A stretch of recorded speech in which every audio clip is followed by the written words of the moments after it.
Инженеры – народ азартный. Если можно сделать трактор, который тянет 10 тонн, то значит рано или поздно кто-то захочет сделать такой, что потянет и 100. По состоянию на январь 2026 года самым мощным сельскохозяйственным трактором является американский BigBat 747 мощностью 1100 лошадиных сил.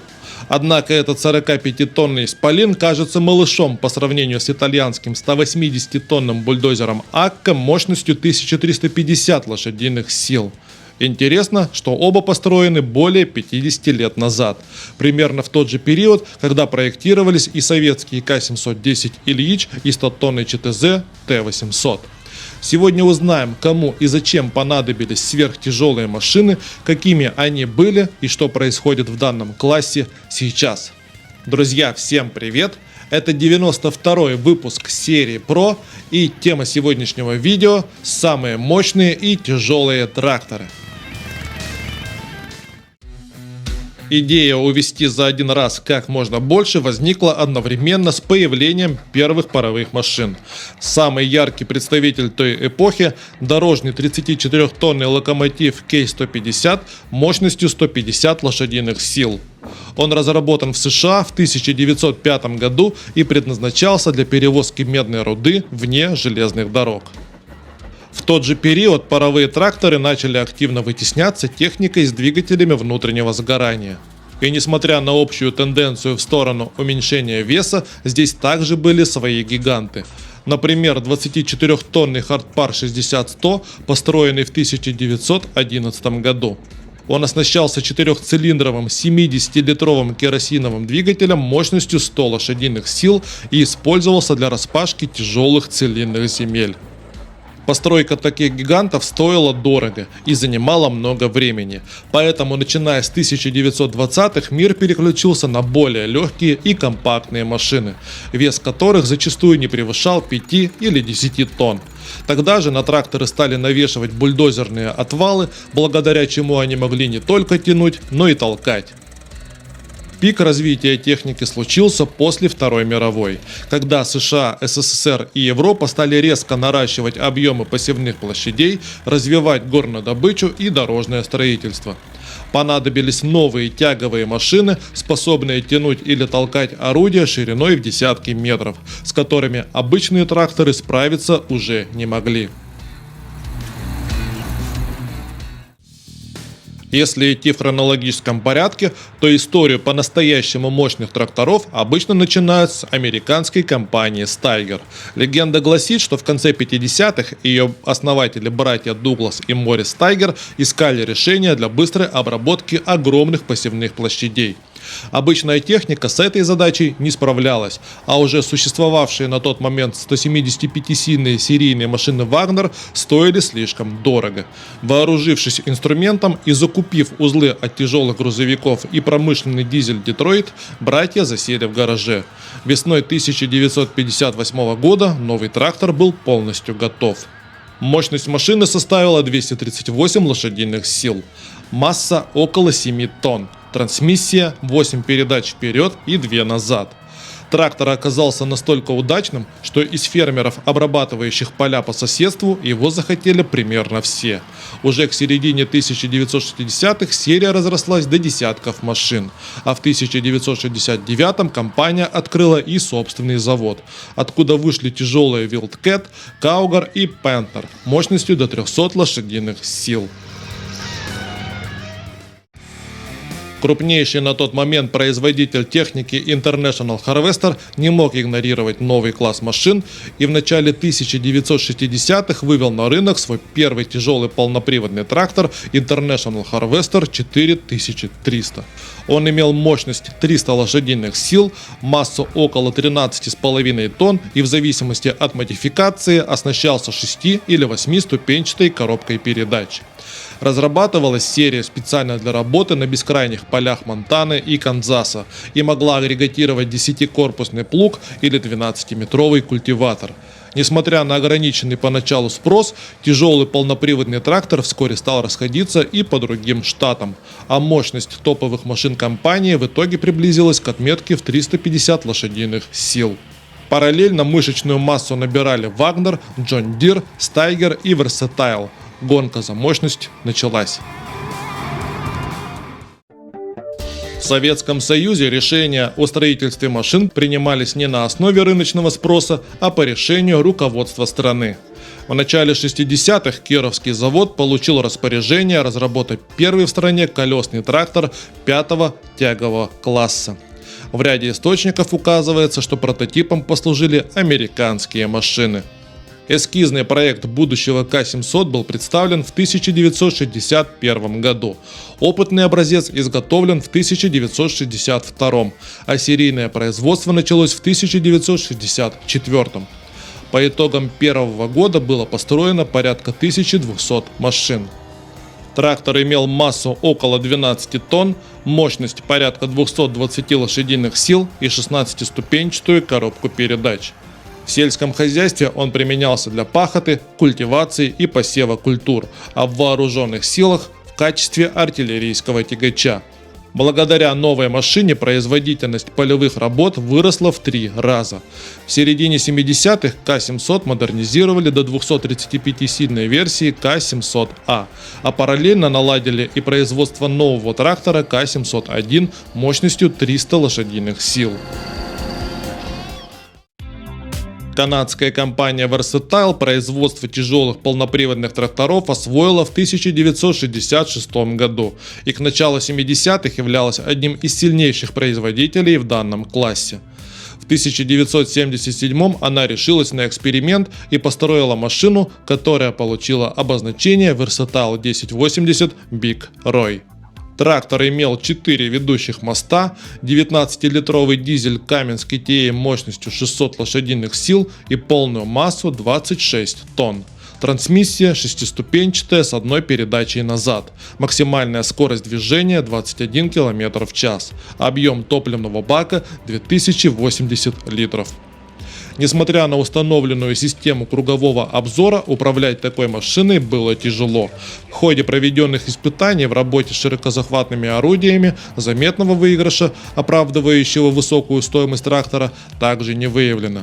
В итоге Versatile 1080 был построен в единственном экземпляре и после демонстрационных показов отправился в Манитопский сельскохозяйственный музей, где по сей день и находится.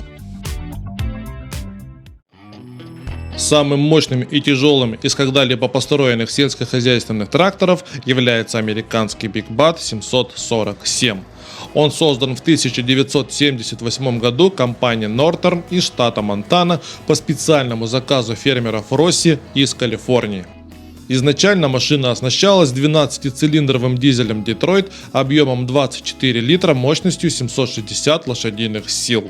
Позже силовую установку модернизировали до 960, а после и до 1100 лошадиных сил. Сухая масса Big Bad 747 более 43 тонн. Полная снаряженная масса с догружателями почти 59.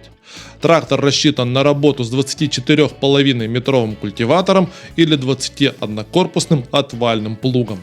Рабочая скорость составляет 14 км в час, а часовой расход топлива до 220 литров. Объем топливного бака при этом составляет почти 4 кубических метра. В калифорнийском хозяйстве гигант трудился с 1978 по 1989 год. Затем он переехал во Флориду, а после отправился в Монтану. В 2009-м уже 30-летний ветеран был поставлен в музей, однако после 2020-го снова отправился в поле.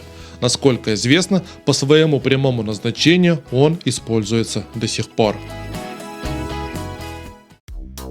В конце 70-х годов Кировский завод приступил к разработке нового энергонасыщенного колесного трактора 8-го тягового класса, получившего обозначение К-710 Ильич.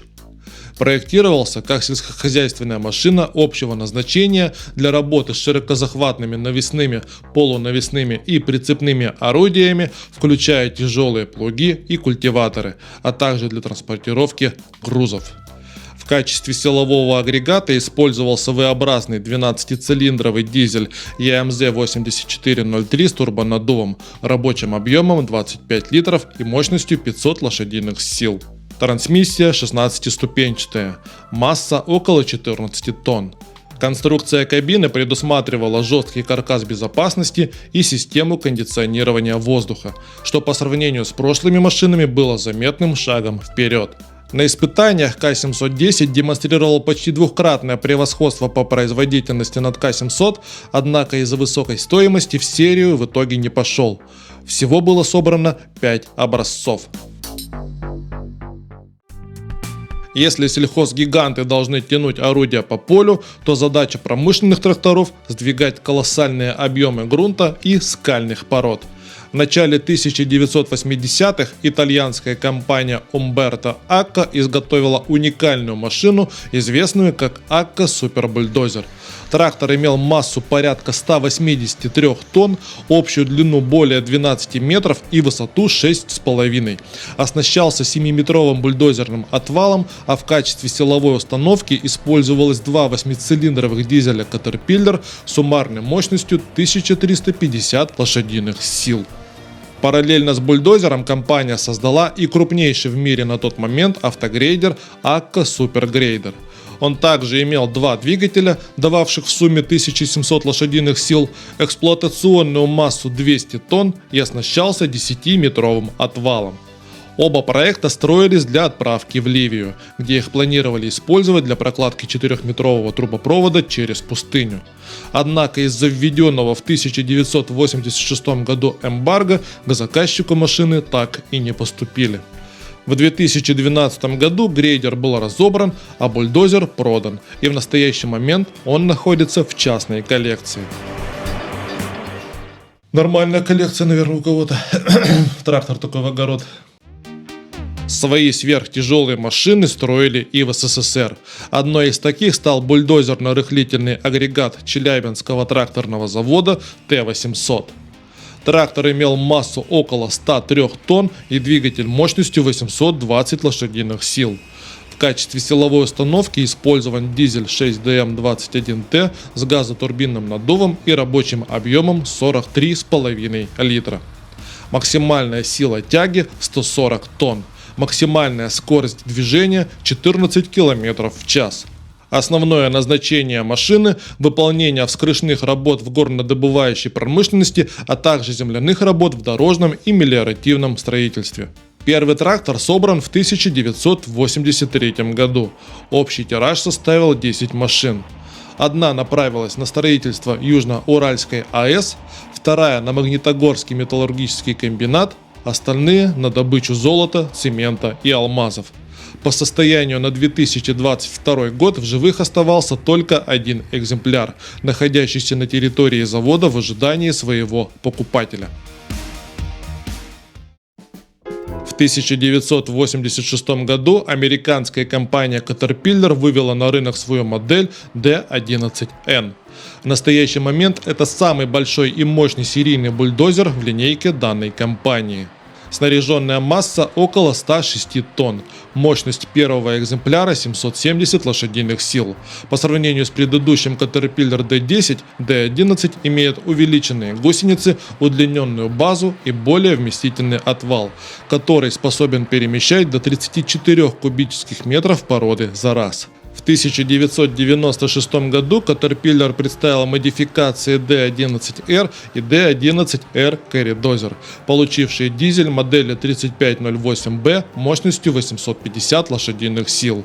Также Carry-Dozer отличался усиленной ходовой частью, трансмиссией и отвалом, позволяющим вмещать 43 кубических метра. По состоянию на 2000 год с конвейера сошло более 3000 машин. В настоящий момент производятся бульдозеры Caterpillar D11 версии T, которые помимо горнодобывающей промышленности применяются на крупных лесозаготовках и для глубокого рыхления в сельском хозяйстве.